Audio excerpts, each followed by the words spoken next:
So the Feast of Israel. We've talked about the spring feasts, Passover, Feast of Unleavened Bread, Feast of First Fruits. Good.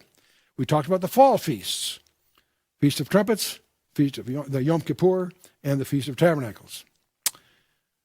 Now the first three there's pretty good agreement among most scholars that they're predictive of the first coming of Christ. All the elements of those first three feasts were fulfilled, and were fulfilled on the very day they're observed. That's fascinating.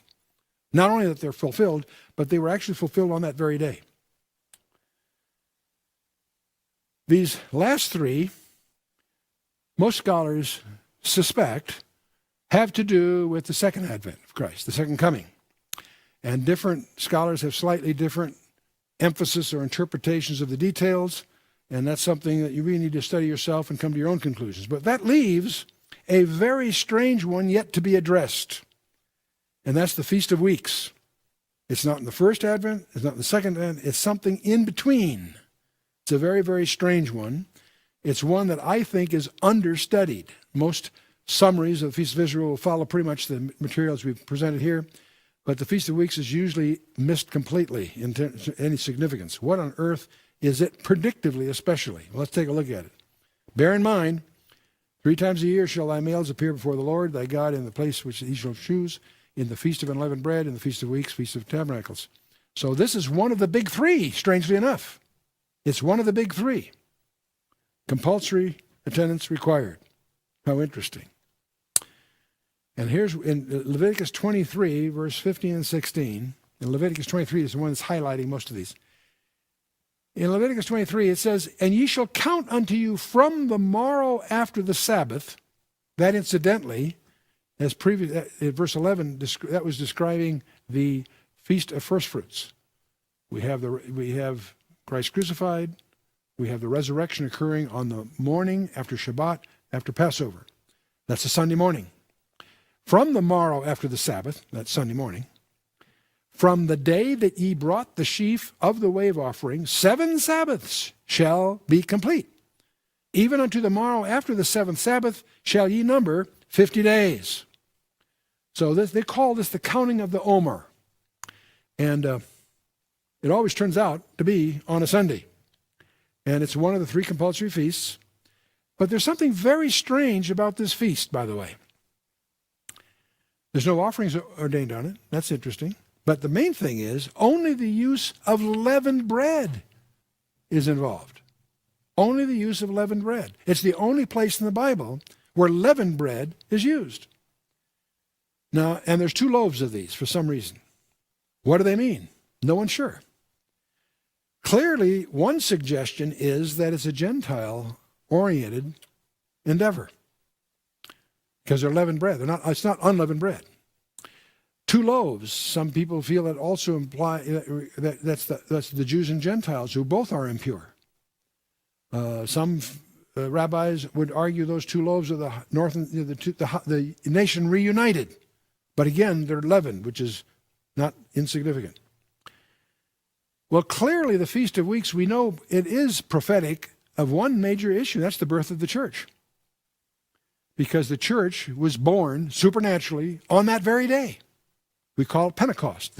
The Greek for 50 is Pentecost.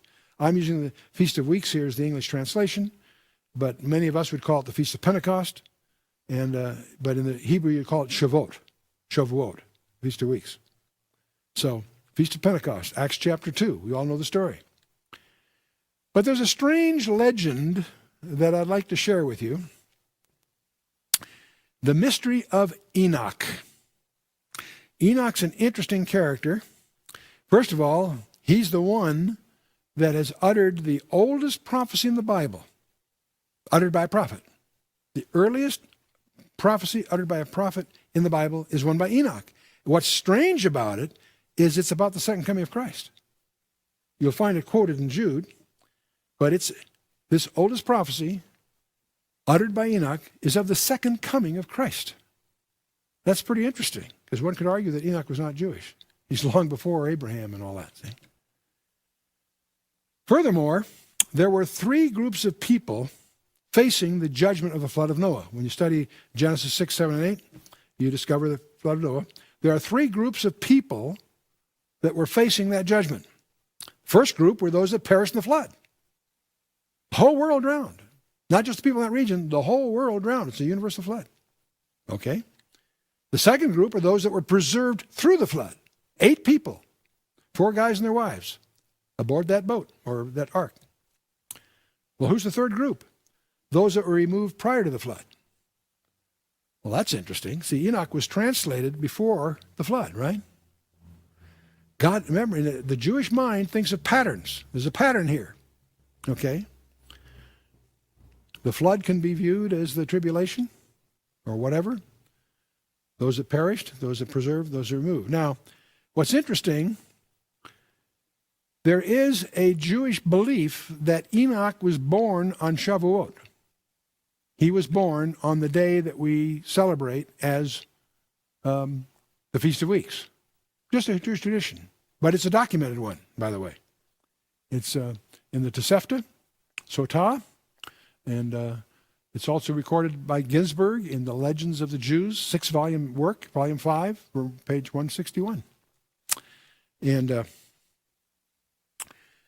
it gets even more interesting than this. The Jews also have a belief that Enoch was translated, raptured, if you will, prior to the judgment, on his birthday. Now, I find that kind of interesting. I can't give you a big biblical basis for that view, but that is their view. And he was born on Shavuot, and he was raptured on Shavuot, according to their perspective. Now, they don't have, in their eschatology, does not countenance a rapture at all. So you understand, we're dealing with some strange stuff here. But I find this fascinating, because if it's true that Enoch is a type, a foreshadowing of the church, he was born on Shavuot, he was removed then. The church was born on Shavuot, on Acts chapter 2. It was born in a miracle, and it will be removed as a miracle.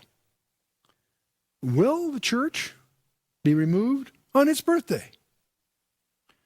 It would be, in my mind, just like God, that he would start the Jewish clock again on the very day that he stopped it.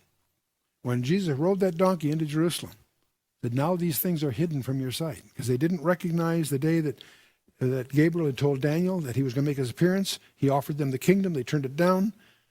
Okay, from now these things are hidden from your sight. Forever? No. Paul tells us how long in Romans 11:25. That I would not have you be ignorant, brethren, that Israel is blinded in part until the fullness of the Gentiles be come in. I think it would be very fascinating if God would start the clock again on the very day that he stopped it, if you will. So there we have it, the feasts of Israel. And I think it's very, very interesting that we have 3 feasts in Nisan, 3 feasts in the 7th month, Tishri, and there's this one in between. I think that's very interesting. There are some caveats now. We've talked a little bit about these. I want to leave a caveat here with you, because it's very easy. One of the things that happens is it's a big mistake not to get into understanding these things if you're serious about Christ and serious about your Bible. But I'll tell you what is the danger here, and that is we have this treasure of heritage, and there are all kinds of patterns that can teach us. They're intended to. But I want you to beware of a lure. Many Christians who get into this get so enamored with the discoveries they're making about Shabbat and learning about these feasts that they start feeling they have to observe them.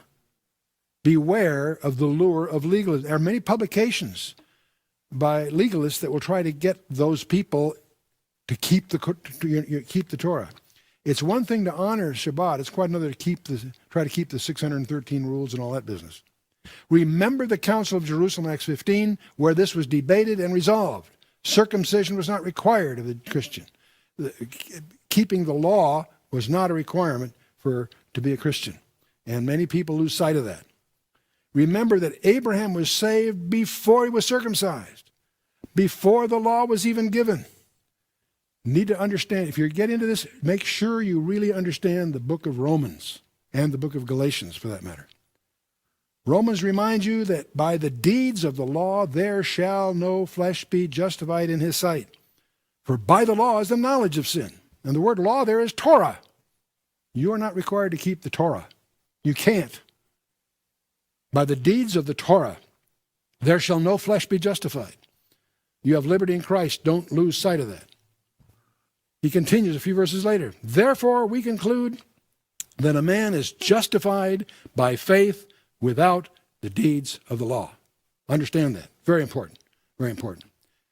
Now, this is the Passover part of this whole story is so important.